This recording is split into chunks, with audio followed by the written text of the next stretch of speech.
кереметтей бір Davral жиналысқа куә болдық. Ертеңгі келіп жеткен аналар мерекесі құтты болсын. Біздің мына қорытынды жиналысымыз міне өз мәресіне жетіп келе жатыр. Енді құшақ кітабымызды алып қайтамыз деп қуанып жатырмыз. Алла тағала келесі жылда осындай қуанышты күндерде бізді жолықтырсын. Осыны ұйымдастырып жатқан мына Гүлханға, Әлібек ағаға, Сәбит ағаға, Ізділеу ағаларға, Райсаларға көптен көп рахмет айтамыз. Мерекелі болсын дастарханымыз. Рахмет. Ассалаумағалейкум, жазушы, ақын, ардагерлер. Бүгін мына жиынымыз кісі ілгері болып жатыр. Бұдан кейін де осылай ілгері бола берсін. Мына әйелдер берекесі құтты болсын. Бәрекелді.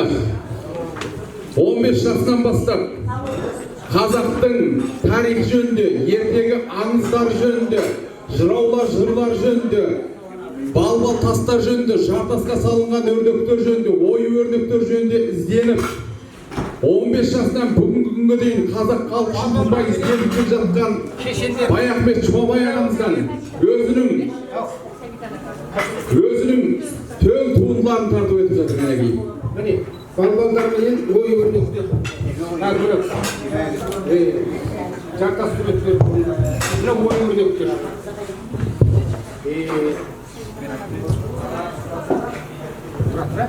Гималайға асқан қазақтың тағдыры жөнінде. Гималайға асқан қазақтың тағдыры жөнінде. Сәбит ағаға дейді. Сәбит ағаға. Балалар әдебиеті жарық дүние деген. Балалар әдебиеті жарық дүние кітабы. Осындай ауызбірлігіміз жоғалмасын. Әрдайым ортамыз толып, осындай жақсы дидарласуға жастық Алла тағала әрдайым. Мынау сіздерге мен өз атымнан, мынау әсіресе қыз, келіншектер, апалар, осы бұрындыларға, осы мерекелеріңіз құтты болсын. Бұл өте бір орайы келген бір әдемі жақсы отырыс болып отыр. Қос мерекені қосып, осындай бас қосып отырмыз.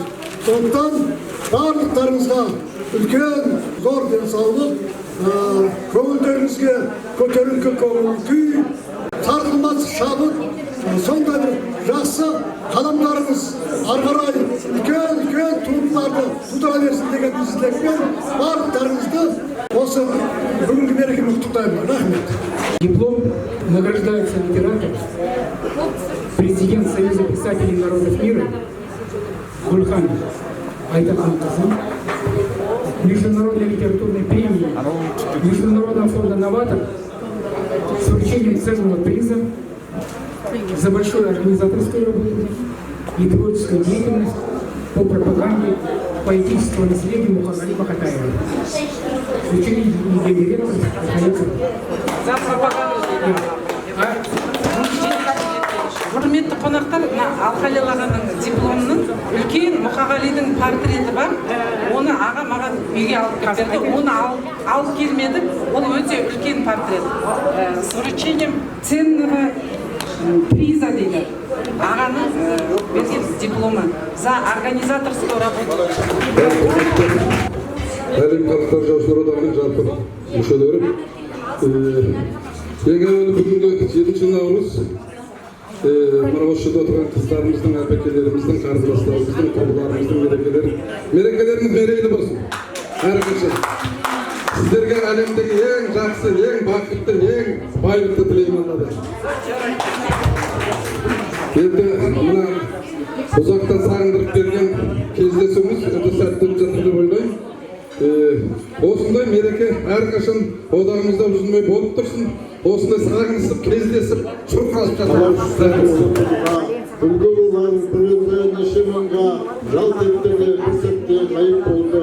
Көресіңдер әлемді әмінжеға. Арамызда жалындап жүруші еді, өнер сүйер қауымның тірек еді. Адамзатты таң қалдырып талабымен қуат күшін сатып келеді.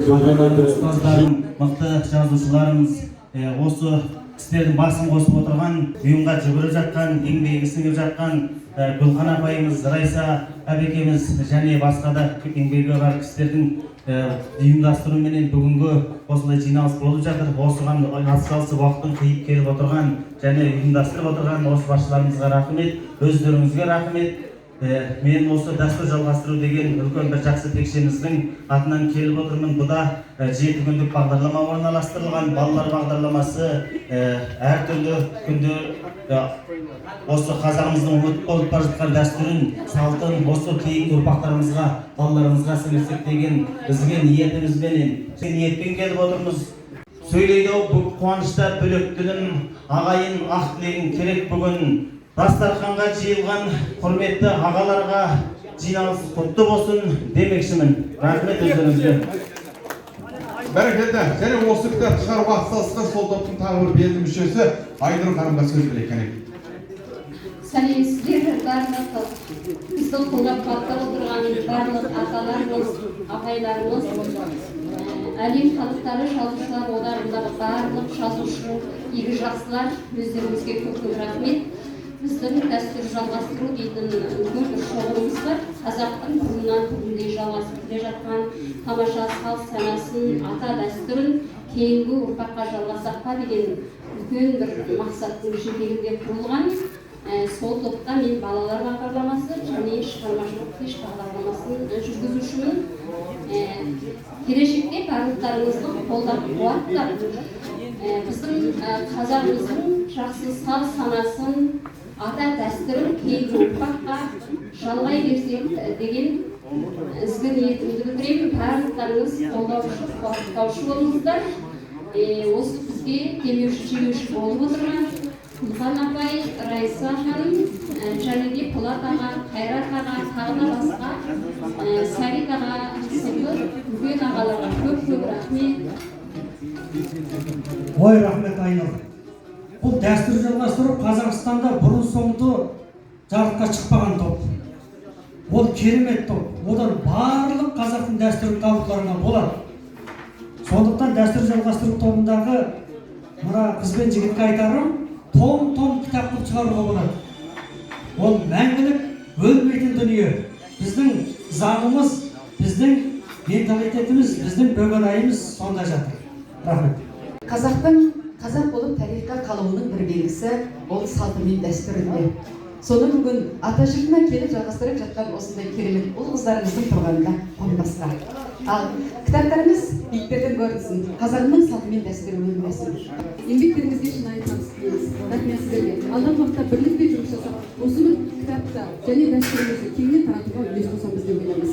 Енді әріптестер, осы басқосуымыздың басты ұйытқысы, ұйымдастырушысы бүгінгі Гүлхан ханымға бір арнайы құттықтауымыз бар еді. Сондықтан сіздердің алдарыңызда осы Гүлхан ханымға бір гүлдестесін ұсынып, мерекемен тағым береді. Рахмет. Алла деп жайған алақаныңды кең еттің, берер ырзыңды бар дүниенің нәсілімен тең еттің. Дәстүрімнің, тілімнің, дінімнің, тарихымның салтанатының, тарихы мен салтының қазынасы болып отырған қазақ халқының ұлы бір перзенттеріміздің біреуі Тілеубек Әбілғазының тырнақ алды туындысы болып табылатын дәстүрді жалғастыру атты тарихи еңбегі этнографияға қосылған аса үздік өнім деп қол шапалақтап әумин дейік.